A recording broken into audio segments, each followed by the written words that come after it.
नमस्कार। हिमाचल बुलेटिन में आपका स्वागत है। कोरोना के खिलाफ जीतेंगे हम ये लड़ाई, टीका लगाने में ही है सबकी भलाई। 18 वर्ष से अधिक आयु के व्यक्ति टीकाकरण के लिए पंजीकृत करवाएं। पंजीकरण के लिए www.cowin.gov.in अथवा selfregistration.cowin.gov.in पर लॉगिन कर अपना मोबाइल नंबर दर्ज करें। मोबाइल पर प्राप्त OTP नंबर दर्ज करें और सत्यापित करें। फार्म के अनुसार विवरण भरें और स्वयं को पंजीकृत करें। टीकाकरण के उपरांत भी 3 बहुमूल्य नियम अवश्य अपनाएं। हमेशा मास्क पहनें, अपने हाथ साबुन और पानी से नियमित तौर पर अच्छी तरह धोएं, दूसरों से उचित दूरी बनाकर रखें। अब पेश हैं आज के समाचार। मुख्यमंत्री श्री जयराम ठाकुर की अध्यक्षता में आज शिमला में मंत्रिमंडल की बैठक आयोजित की गई। बैठक में राज्य में कोविड-19 की स्थिति की समीक्षा की गई और कोविड-19 के मामलों में हो रही वृद्धि पर चिंता व्यक्त की। इस वायरस के संक्रमण की कड़ी को तोड़ने के लिए मंत्रिमंडल ने पूरे प्रदेश में कोरोना कर्फ्यू को 26 मई 2021 प्रातः 6 बजे तक बढ़ाने का निर्णय लिया है। बैठक में कामगार और श्रमिकों के पलायन को रोकने के लिए निर्माण सामग्री से संबंधित सभी दुकानों को सप्ताह में मंगलवार और शुक्रवार को 3 घंटे के लिए खुला रखने का निर्णय लिया गया। मंत्रिमंडल ने सभी चिकित्सा महाविद्यालयों, क्षेत्रीय अचालक अस्पतालों और 200 से अधिक बिस्तरों की क्षमता वाले अस्पतालों को शव वाहन किराए पर लेने की अनुमति प्रदान की है। बैठक में ये भी निर्णय लिया गया है कि वन विभाग वन अधिकार लागू क्षेत्र में कोरोना संक्रमित मृतकों के दाह संस्कार के लिए निःशुल्क लकड़ी उपलब्ध करवाएगा और वन निगम अन्य क्षेत्रों में लकड़ी उपलब्ध करवाएगा। सभी नगर निगमों को शव वाहन किराए पर लेने की अनुमति होगी। बैठक में ये भी निर्णय लिया गया है कि किसी भी विवाह के लिए मैरिज पैलेस, सामुदायिक hall, tent house, outside catering और डीजे बैंड को किराए पर लेने की अनुमति नहीं होगी। विवाह कार्यक्रम केवल घरों या न्यायालय में 20 लोगों की पाबंदी के साथ ही संपन्न होंगे। विवाह कार्यक्रम के दौरान बारात की भी अनुमति नहीं होगी। मंत्रिमंडल ने मुख्यमंत्री की घोषणाओं की प्रगति की भी समीक्षा की और निर्णय लिया कि प्रत्येक मंत्री 15 दिनों की समयावधि में संबंधित विभाग के लिए मुख्यमंत्री की घोषणाओं की समीक्षा करेंगे और 3 माह के भीतर मुख्यमंत्री की सभी घोषणाओं का कार्यान्वयन आरंभ करना सुनिश्चित करेंगे।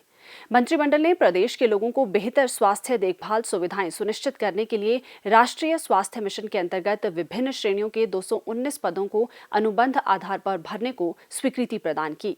मंत्रिमंडल ने लोगों की सुविधा के लिए पंडित जवाहरलाल नेहरू राजकीय चिकित्सा महाविद्यालय चंबा में 20 करोड़ रुपए की लागत से सिटी स्कैन और 128 स्लाइस और MRI 1.5 टेस्ला मशीनों को खरीदने की भी स्वीकृति प्रदान की। मंत्रिमंडल ने श्री लाल बहादुर शास्त्री राजकीय चिकित्सा महाविद्यालय नेरचौक मंडी के मेकशिफ्ट कोविड-19 अस्पताल का निष्पादन करने वाली एजेंसी को लोगों की सुविधा के लिए अस्पताल में एक लेबर रूम और एक ऑपरेशन थिएटर आदि के निर्माण कार्य को शामिल करने के लिए कार्योत्तर स्वीकृति प्रदान करने का अनुमोदन किया। बैठक में जिला मंडी के सरतियोला में स्वास्थ्य उपकेंद्र खोलने और इसके संचालन के लिए आवश्यक पदों के सृजन का भी निर्णय लिया गया। मंत्रिमंडल ने आमजन की सुविधा के लिए मंडी जिला की सुंदरनगर तहसील के धनोटू में नए विश्राम गृह के निर्माण को भी स्वीकृति दी। मुख्यमंत्री श्री जयराम ठाकुर ने आज शिमला में पत्रकारों से बातचीत की। मुख्यमंत्री ने प्रदेशवासियों से कोविड-19 महामारी से बचाव उपायों का सख्ती से अनुपालना करने का आग्रह करते हुए कहा, आज हमने कैबिनेट की बैठक में, क्योंकि शादी रोकने के लिए हम बहुत ज़्यादा नहीं कह सकते, लेकिन मैं निवेदन करना चाहूँगा, हम बहुत कठिन दौर में से गुजर रहे हैं इस वक्त, इस कोविड की सारी सिचुएशन में। ऐसी सूरत में अगर संभव हो सके तो फिलहाल कुछ वक्त के लिए जहां शादियां टाली जा सकती हैं थोड़ी देर के लिए, तो उसमें हमको सहयोग दें। और उसके साथ साथ में हमने ये भी तय किया कि शादियों को थोड़ी देर के लिए अगर पोस्टपोन किया जाए तो बेहतर होगा, बहुत ही अच्छा होगा, उसका लाभ पूरे समाज को होगा। दूसरा, हमने ये भी निवेदन किया है कि शादियों में आयोजन अब बाहर बिल्कुल नहीं होंगे, घर के अंदर सूक्ष्म शादी, छोटी शादी करने के लिए अगर किसी का इस प्रकार से विषय बनता है तो वो करें, लेकिन उसके बावजूद बड़े आयोजन पर तो बिल्कुल, बड़े आयोजन का यानी कि 20 से ऊपर अगर शादियाँ करेंगे तो हमको कानूनी कार्रवाई भी करनी पड़ेगी। मुख्यमंत्री श्री जयराम ठाकुर ने आज शिमला से वर्चुअल माध्यम द्वारा जिला सिरमौर के डॉक्टर वाई.एस. परमार राजकीय चिकित्सा महाविद्यालय नाहन में 300 एलपीएम क्षमता वाले ऑक्सीजन प्लांट का शुभारंभ किया। इस अवसर पर मुख्यमंत्री ने कहा कि राज्य सरकार ने प्रदेश में महामारी से लड़ने के लिए प्रभावी कदम उठाए हैं। कोविड रोगियों को बेहतर उपचार और उनकी ऑक्सीजन की आवश्यकताओं को पूरा करने के उद्देश्य से सरकार ने चिकित्सा महाविद्यालय नाहन में इस पीएसए संयंत्र की स्थापना की है। उन्होंने कहा कि इस संयंत्र के लिए भारत सरकार द्वारा उपकरण प्रदान किए गए हैं और राज्य सरकार द्वारा गैस मैनिफोल्ड संयंत्र, ऑक्सीजन पाइपलाइन, सिविल और इलेक्ट्रिक कार्य पर लगभग 58 लाख रुपए खर्च किए गए हैं। इस संयंत्र पर 1 करोड़ 25 लाख रुपए व्यय किए गए हैं। मुख्यमंत्री ने कहा कि अब तक ऑक्सीजन सिलेंडर को हर 2 घंटे में बदलने की आवश्यकता होती थी, जिसके लिए श्रमिकों और परिवहन पर निर्भर रहना पड़ता था। इस संयंत्र की स्थापना से जरूरतमंद रोगियों को ऑक्सीजन की आपूर्ति निर्बाध रूप से सुनिश्चित होगी। मुख्यमंत्री ने नाहन चिकित्सा महाविद्यालय में ऑक्सीजन की आपूर्ति के लिए 1000 एलपीएम क्षमता वाला एक अतिरिक्त ऑक्सीजन प्लांट स्थापित करने की भी घोषणा की। मुख्यमंत्री ने कहा, आज नाहन में ऑक्सीजन प्लांट जो हमारा बन करके तैयार हुआ, लगभग 1 करोड़ 25 लाख की लागत से 300 लीटर पर मिनट जो है वो ऑक्सीजन तैयार होगी और उससे लगभग 25-30 बिस्तरों के जो हमारे जो हॉस्पिटल के जो बेड हैं वो उसमें कवर हो पाएंगे। उनको ऑक्सीजन की अच्छी सुविधा आज के संकट के क्षण में मिल पाएगी। बहुत सारे लोग इस संकट में इस वायरस की वजह से इस दुनिया से हमारे बीच में से चले गए। मैं उन सभी परिवार वालों के प्रति अपनी सांत्वना, अपना शोक व्यक्त करता हूँ। सरकार की ओर से हम मजबूती के साथ इन हालात का सामना कर रहे हैं और मुझे पूरा भरोसा है कि जिस प्रकार से हमने पहला दौर कोविड का बहुत बेहतरीन ढंग से संभाला, उसको पार किया और अब के बार भी इस दौर में भी हम निश्चित रूप से इस दौर को भी हम पार करेंगे, ऐसा मुझे पूरा भरोसा है।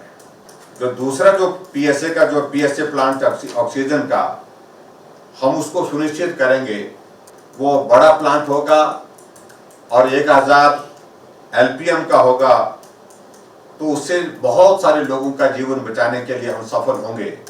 उसके लिए हम प्रयत्न कर रहे हैं कि वो जल्दी से जल्दी हमारे यहाँ पर नाहन में हम लगाने में हम सफल हो जाएं, ताकि वहाँ के ज़रूरतमंद लोगों को इस संकट के क्षण में हम मदद करने में सफल हो सके।